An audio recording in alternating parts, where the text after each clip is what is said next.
नमस्कार, मैं आर के पाल आप सभी दर्शकों का स्वागत करता हूं आपके अपने न्यूज़ चैनल शहर का दर्पण में। सभी खबरें विस्तार से।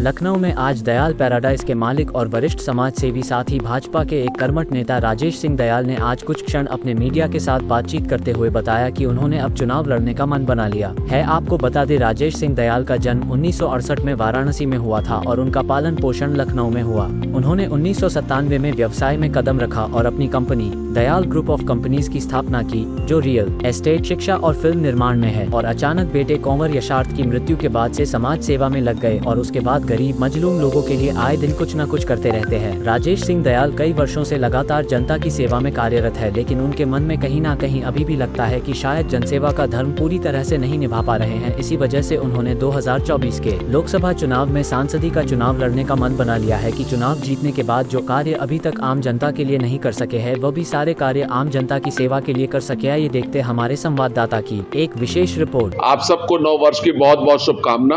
आप सब स्वस्थ रहें, खुशहाल रहें और मस्त रहें। हम सबको राम मंदिर की बहुत बहुत शुभ हो।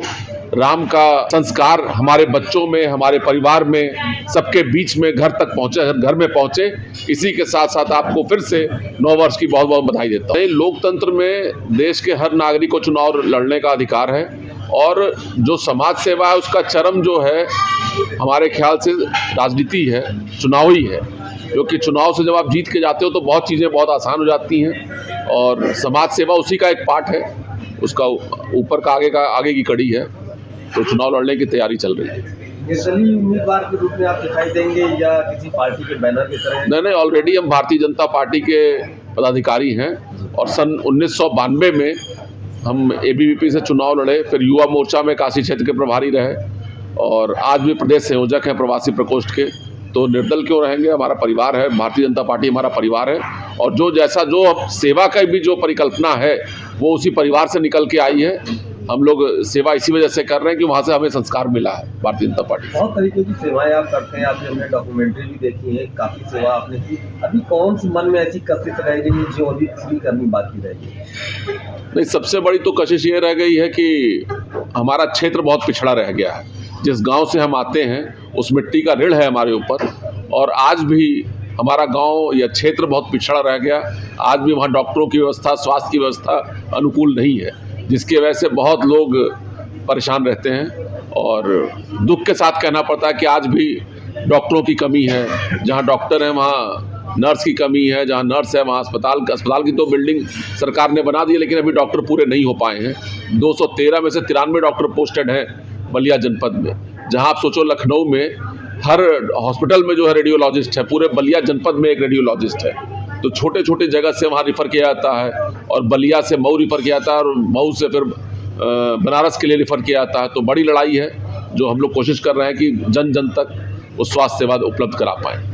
आपकी लाइफ में ऐसा समय आया जब आपकी लाइफ में टोटल करवट बदली जी, क्या था, बताना चाहिए? वो था कि 2014 में 5 जून 2014 को हमने अपने पुत्र को खोया, बड़े पुत्र को खोया और हमें लगता है कि वो पूर्व जन्म का हमारा गुरु था जो हमें बदल नहीं आया था। नहीं तो हम तो परमानेंट बिजनेस, शाम को घर लौटूं तो ब्रीफकेस में पैसा होना चाहिए, बिना उसके एक नशा था पैसा कमाने का। लेकिन पुत्र को खोने के बाद ये एहसास हुआ कि जो कुछ भी है उसमें समाज का हिस्सा बड़ा है। तो अपने समाज को देने की कोशिश कर रहा हूँ। विद्यालय चलाता हूँ, कुंवर्स ग्लोबल स्कूल, आप सबको मालूम होगा, और शहर का हमें लगता है कि ये पहला चैरिटेबल विद्यालय है जहाँ से कोई 10 रुपये भी निकाल के ला नहीं सकता।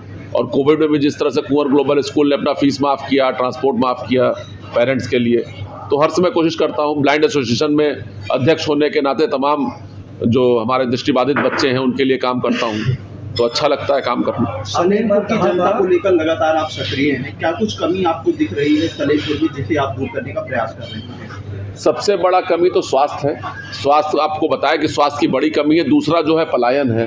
जो हमारे युवा हैं वहाँ पर कोई रोजगार नहीं है। जहाँ आज प्रति व्यक्ति आय नोएडा की 75 से 80 हज़ार रुपये है प्रति वर्ष, वहाँ जो है हमारे यहाँ सलेमपुर में 8 से 9 हज़ार रुपये। तो बड़ी ये समस्या है जिसकी वजह से हमारे युवा वहाँ से निकल करके बाहर जाते हैं काम करने के लिए। तो तमाम तरह का काम है जो करने की ज़रूरत है। वहाँ उद्योग लाने की ज़रूरत है, पर्यटन बढ़ाने की ज़रूरत है। तो ये सब काम वहाँ बहुत आवश्यक है कि पलायन रुके।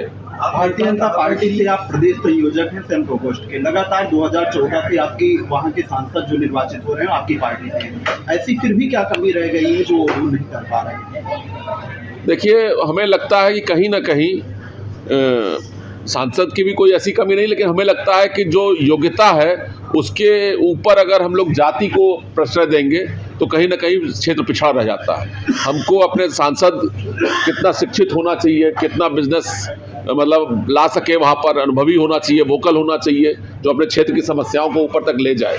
जहाँ तक मोदी जी की बात है, मोदी जी अपना पूरा प्रयास कर रहे हैं अपने देश को बढ़ाने के लिए, उसका गौरव बढ़ाने के लिए, लेकिन कहीं ना कहीं हम देखते हैं कि हमारे जो प्रतिनिधि हैं वो इस मामले में पिछड़ जाते हैं और उनको लगता है कि मोदी जी के नाम पे जीत गए तो हम काम क्यों करें, इस वजह से हमारा क्षेत्र पिछड़ता है। मत होइए कंफ्यूज, देखते रहिए शहर का दर्पण न्यूज़, क्योंकि खबरों की नब्ज पहचानते हैं हम। फिर अगले बुलेटिन में मुलाकात होगी, तब तक के लिए नमस्कार।